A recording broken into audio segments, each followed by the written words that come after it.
Hello there. I'm Rest Velez, and I'm here to take you inside of life of Chris Velez. A normal kid, a kid like any other you see, but inside that child lies a dark secret. And on Cheddar Cheese Confessionals, we're here to reveal it.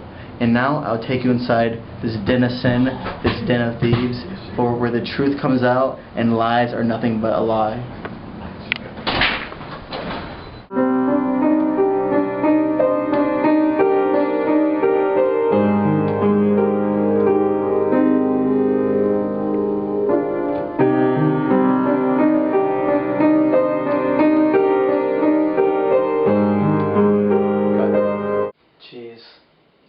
We go back. I wasn't always like this. I'm not the person you see today. I used to go to daycare, and there was this wretched woman. Like, I didn't want to eat cheese because I just wasn't feeling it at that point. But it wasn't a abhorrence and a phobia like it is now.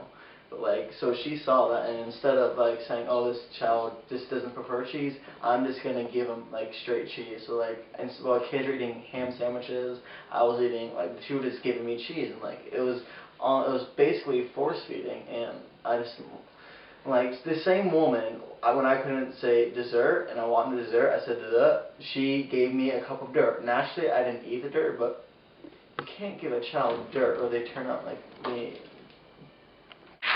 Hey guys, I'm really excited you guys called me over. I've always wanted to make ice cream to the Mulan soundtrack. Chris, sit down. This has gone on far too long. Where's the DVD? Sit down. Chris, we don't have a DVD for you. We called you about something else.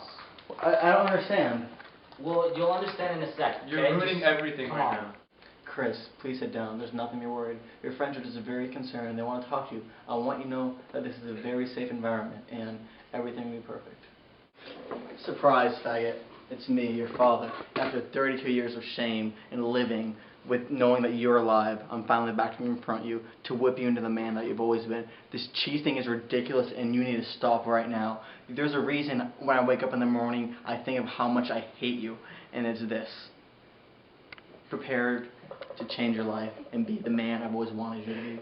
Dad, what are you doing here? I haven't seen you since that one time you took me in front of 7-Eleven and asked me to buy cigarettes for you. You're back? We should go waterboarding. That's not the only surprise, Chris. It's me, Betty Lou married Beth Johnson V. And I'm back. And I'm finally with another man, Manuel, the strawberry parker of a plantation. And he treats me like a real woman like I am, not like you. And what you've done has really hurt me, and I'm prepared to tell you everything about that. Chris? Yeah, I know that kid. I'm his father, so what? I really never even loved him. Like, honestly, he was never anywhere remotely to the son I wanted him to be, and this whole cheese thing completely put me over the boundary. Like, honestly, I got my pack of cigarettes, and then I got my car, and like I just went on the open road hunting ghosts, and so that's been my lifestyle. Ghosts, Shirley, and Special K. Keeps me fit, unlike that asshole over there, Chris. Locker wars, those are interesting. We used to just prank each other, puts up each other's lockers, but it really got out of hand when our friend Josh Boggs thought it'd be funny. So he put cheese in Chris' locker, and it just really got bad. He threw up everywhere. 300s even looked the same after all the vomit. He yelled at our teacher, Mr. Cravens. He punched our good friend Jimmy Hale in the face, and he won't even hang out with us anymore. And like we lost 2 people that day, Jimmy and Chris. And Chris got suspended for 3 days by Mr. T. And when he came back, he was a completely different person. He hung out with new people, called the flock of geese, and we just know what to do. Like, we miss him. I actually remember a time when Wolfpack decided to take a formal outing to Melting Pot to just have a nice dinner, you know, kick back, relax.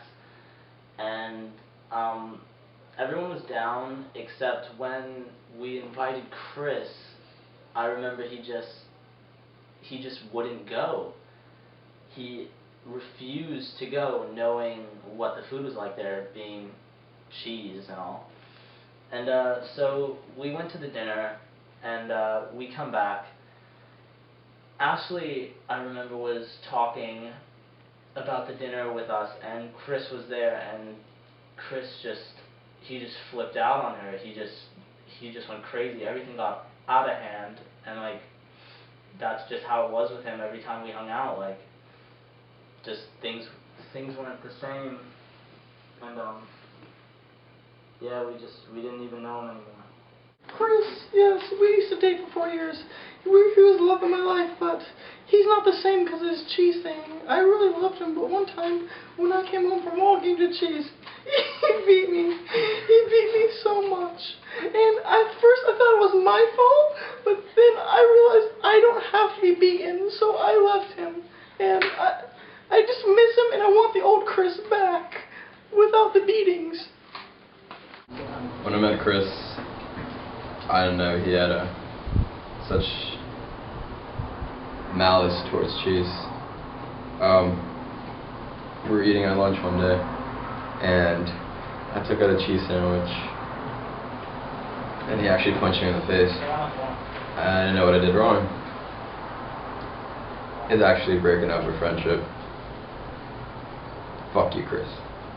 Enough of the surprises. We're on Jack in the Box. We get on the bracks, taxes, and no more jesters. All your friends are very worried about you, Chris, and we need to go around, and each of them is going to say one way that your cheese phobia has hurt them. Baseel, I don't understand. What's happening? Chris, in 3rd grade, I brought cheese to the cafeteria and you shoved your Trix yogurt spoon down my throat. But that I just didn't like. What? That has to do with your phobia, Chris. This needs to change. But, it wasn't me, man. It was the cheese and the dairy. No, Chris, this is serious. Do you remember a couple weeks ago, after the dairy farm incident, you went and slaughtered 500,000 cows around all of Florida? Chris, that's a lot more than 7. Hey, Esteban. All right, faggot, listen up. Here's the deal.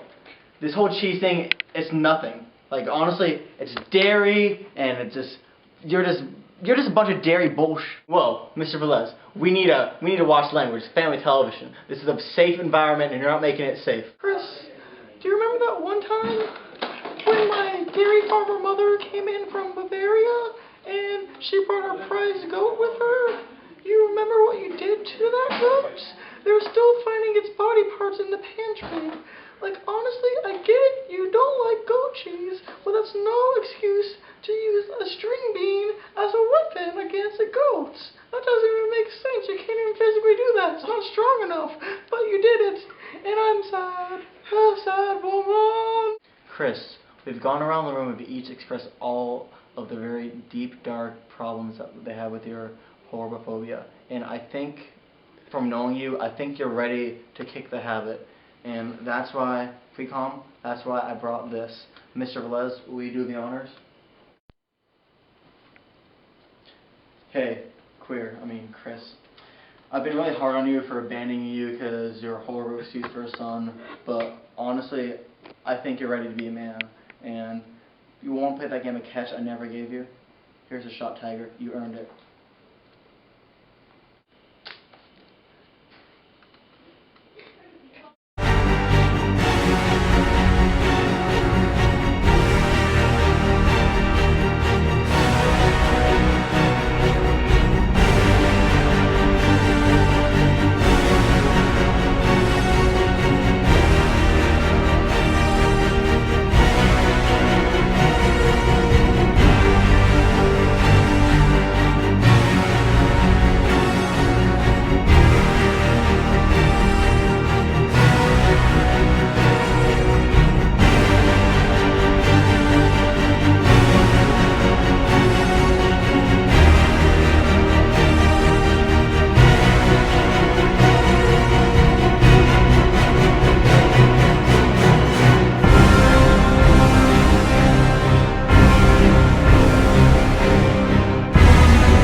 And so you have it, folks, a tale of love and lies, of deceit and dreams.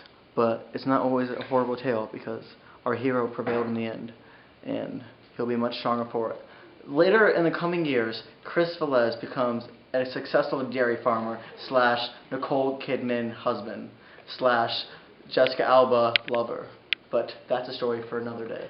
So far, it's been Mr. Merlez, and this is cheddar cheese balls.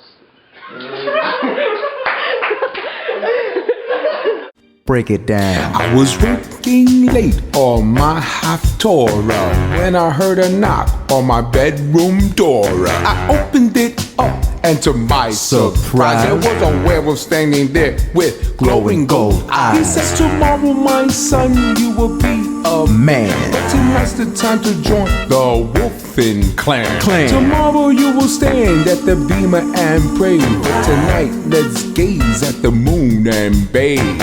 Werewolf for mitzvah, spooky, scary. Boys becoming men, men becoming wolves. Werewolf for mitzvah, spooky, scary. Boys becoming men.